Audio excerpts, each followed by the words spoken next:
Selamat datang kembali. Pada pertemuan kali ini kita akan belajar mengenal apa itu scraping. Nah, scraping merupakan sebuah aktivitas ekstrak data terhadap sebuah website secara otomatis.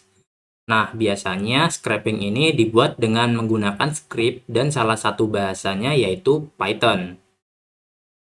Nah, untuk cara kerja dari scraping ini nantinya si komputer yang menjalankan scraping script akan melakukan request terhadap web yang dituju. Nah, lalu nantinya hasil request tersebut yang berupa HTML dari web yang telah diakses sebelumnya akan diolah hingga menjadi output data.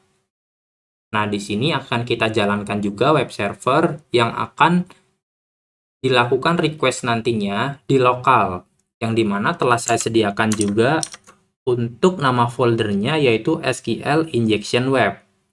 Untuk menjalankannya, kita tinggal klik aja 2 kali pada file yang bernama run. Nah, seperti ini. Maka telah disediakan server dengan alamat localhost 8000.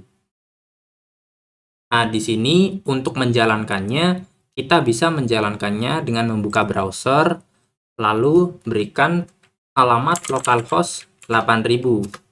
Nah, seperti ini. Ini tinggal proses aja. Nah, sebelum itu kita akan membuat scraping script-nya.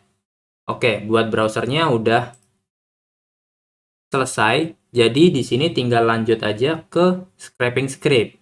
Nah, untuk scraping script-nya kita akan membuat dengan menggunakan VS Code. Nah, caranya gimana? Caranya kita akan membuka VS Code di pad saat ini.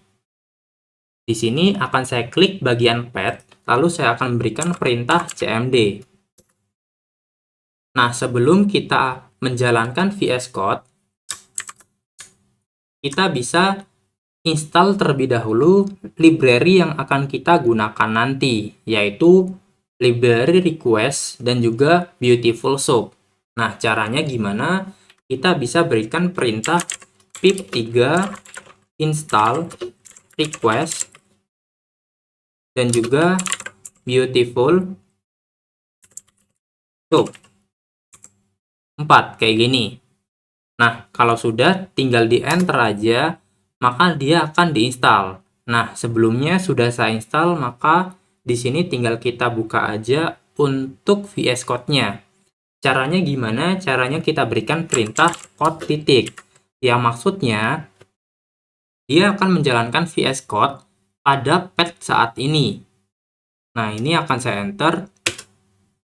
Nah, maka dia akan menjalankan si VS Code-nya. Nah, lalu di sini akan saya buat file baru dengan nama misalkan grep.py seperti ini. Oke. Nah, lanjut di sini kita akan melakukan import terlebih dahulu beautiful soup dan request-nya. Untuk import beautiful soup, kita berikan perintah from bs4 di mana kita bakal mengambil beautiful soup-nya pada si bs4 ini. Nah, kita import beautiful soup, lanjut kita import request. Nah, seperti ini. Nah, lanjut untuk URL yang sebelumnya akan saya tampung terlebih dahulu pada variabel URL. Lalu saya berikan alamatnya yaitu http localhost lalu 8000 seperti ini. Nah, untuk melakukan request sendiri, kita bisa menggunakan si library request. Nah, contoh, di sini akan saya membuat request, misalkan saya tampung ke dalam variabel rect, sama dengan request.get. Nah, seperti ini, lalu saya berikan URL-nya. Nah, seperti ini.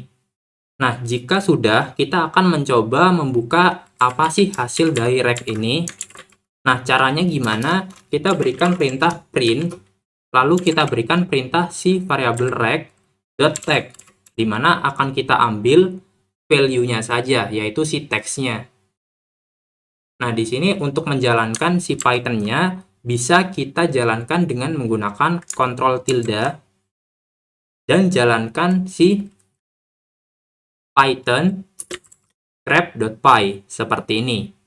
Lalu saat di enter, maka dia akan melakukan request kepada localhost 8000 dan terlihat nilai dari request.tag berupa HTML dari localhost 8000 ini, seperti itu.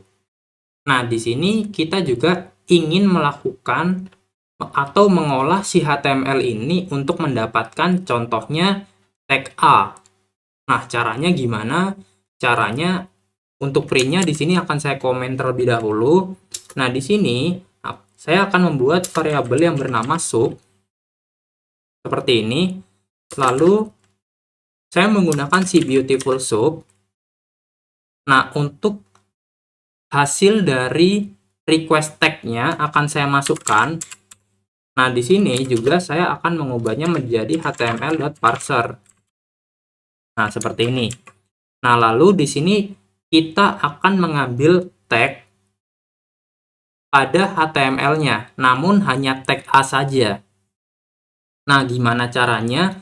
Contoh di sini akan saya ambil si tag A dan akan saya letakkan ke dalam sebuah variabel yang bernama A.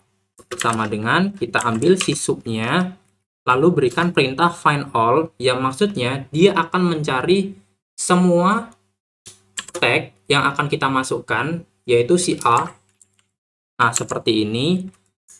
Nah, lanjut. Di sini misal akan saya print aja untuk si A-nya dan apa hasil yang akan dikembalikan oleh si find all ini.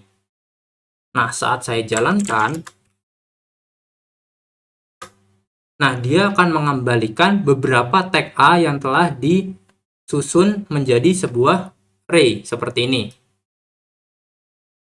Nah, di sini juga kita bisa akses atributnya dan juga isi dari si teks itu sendiri.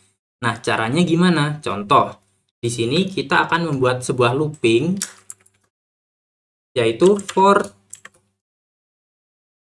i in A, kita print datanya.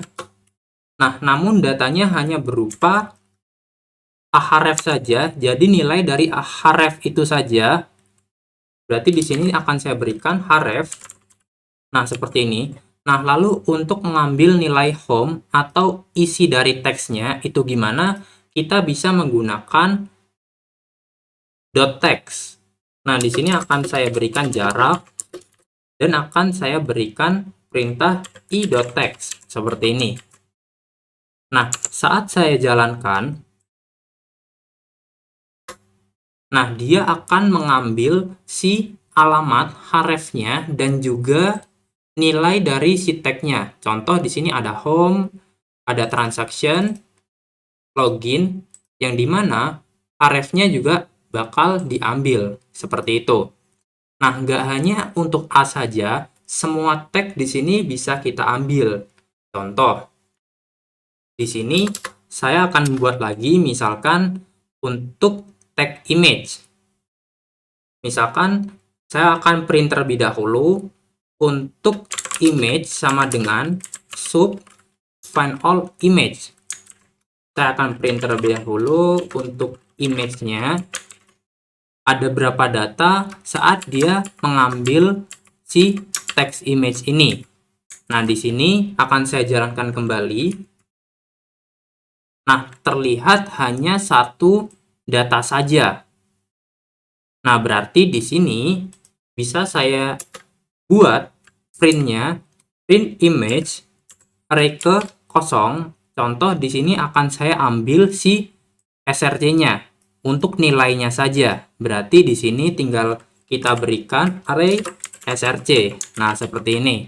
Nah, saat dijalankan, dia akan mengambil si src-nya itu sendiri. Tapi hanya value-nya saja. Seperti itu. Nah, itu aja untuk materi kali ini. Selamat berjumpa di video berikutnya.